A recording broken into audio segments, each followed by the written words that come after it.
नमस्कार दोस्तों, आज की वीडियो में बात करेंगे कि किस विटामिन से चेहरे पे निखार आता है। अब देखिए, इसका सिंपल सा आंसर है विटामिन ई। पर बहुत सारे लोगों को ये पता नहीं कि विटामिन की अगर डिफिशियंसी बॉडी में है तो आपको चेहरे पे तो निखार दिखेगा नहीं, पर उसके साथ बहुत सारी चीज़ें जो है वो देखने को मिलती है।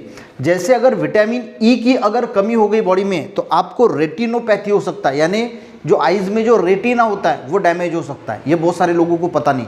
उसी के साथ पेरिफेरल न्यूरोपैथी हो सकती है। पेरिफेरल न्यूरोपैथी का मीनिंग क्या होता है कि जो लेग्स है और जो हैंड्स है उसमें आपको वीकनेस जो है वो महसूस हो सकता है। इसी के साथ अगर विटामिन ई की कमी है तो अटैक्सिया हो सकता है, यानी जो हमारे बॉडी का कंट्रोल है ब्रेन से, वो जो है उसका कंट्रोल लॉस हो सकता है। तो इतनी सारी चीज़ें विटामिन ई की कमी से भी हो सकती है। तो विटामिन ई हमारे बॉडी में होना बहुत ज़रूरी है। अगर हम विटामिन ई रेगुलरली लेते हैं, विटामिन ई जिसमें है वो भी बताऊंगा कि किन चीज़ों में ज़्यादा होता है, वो अगर डाइट में शामिल करते हैं तो ये तो जो डेफिशिएंसी के कारण जो होने वाली बीमारी है वो तो होगी नहीं, पर फ़ायदा क्या करेगा तो सबसे बढ़िया स्किन के लिए फ़ायदा करता है। ये सबको पता है कि एक अलग सा जो ग्लो है वो आने के लिए मदद होती है, हेयर के लिए फ़ायदा होता है। जैसे मैंने बताया कि अगर इसकी कमी से पेरिफेरल न्यूरोपैथी होती है, तो न्यूरोपैथी यानी ब्रेन से रिलेटेड होते हैं, तो ब्रेन के फंक्शनिंग के लिए भी विटामिन ई बहुत ज़रूरी है। फ्री रेडिकल को न्यूट्रलाइज करता है, तो बहुत सारी बीमारियों को प्रिवेंट करता है, इम्यूनिटी को मजबूत रखता है, और जो हार्ट के आर्टरीज में क्लॉटिंग होती है इसके फॉर्मेशन को होने से ये रोकता है विटामिन ई।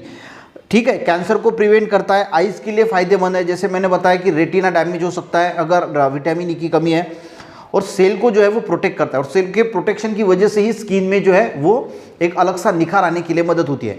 तो इसके लिए हम डाइट में कुछ चीज़ें शामिल कर सकते हैं जिसमें विटामिन ई ज़्यादा है, या फिर विटामिन ई की सप्लीमेंट ले सकते हैं, जो गोली आती है। डेली की रिक्वायरमेंट की अगर हम बात करें तो 15 mg पर फोकस करना। 15 mg डेली की रिक्वायरमेंट होती है, 1 या 2 टैबलेट आप उस पर देख लेना कि एक टैबलेट में कितना mg होता है, उस हिसाब से 1 लेनी है 2 लेनी है, वो आप जो है वो मैनेज कर सकते हैं। या फिर आलमंड्स है, बादाम है, इसको रेगुलरली आप ले सकते हैं। पंपकिन सीड्स है, सनफ्लावर सीड्स है, सनफ्लावर का ऑयल है, सोयाबीन का ऑयल है, पीनट्स है, मैंगो है, जितने भी सीरियल्स है यानी जो कड़धान्य है, या फिर एग्स है, इसमें विटामिन ई अच्छी मात्रा में पाया जाता है।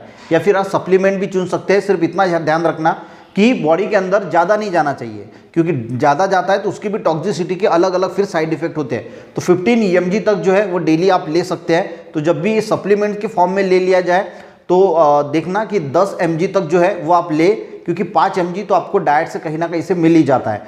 तो उतना ध्यान रखना। एक गोली भी अगर आप 10 mg की अगर लेते हैं तो सफिशेंट हो जाता है। आपको विटामिन ई की जो डेफिशिएंसी बॉडी में नहीं होगी, और उसकी वजह से जो दिक्कतें होगी वो भी नहीं होगी, और चेहरे पे एक अलग सा ग्लो लाने के लिए भी ये बहुत हेल्प करेगा। वीडियो अच्छा लगे एक लाइक ज़रूर करना, अपने दोस्तों को भी शेयर करना, चैनल पे नए ज़रूर सब्सक्राइब करना। मिलते हैं नेक्स्ट वीडियो में, तब तक के लिए जय हिंद।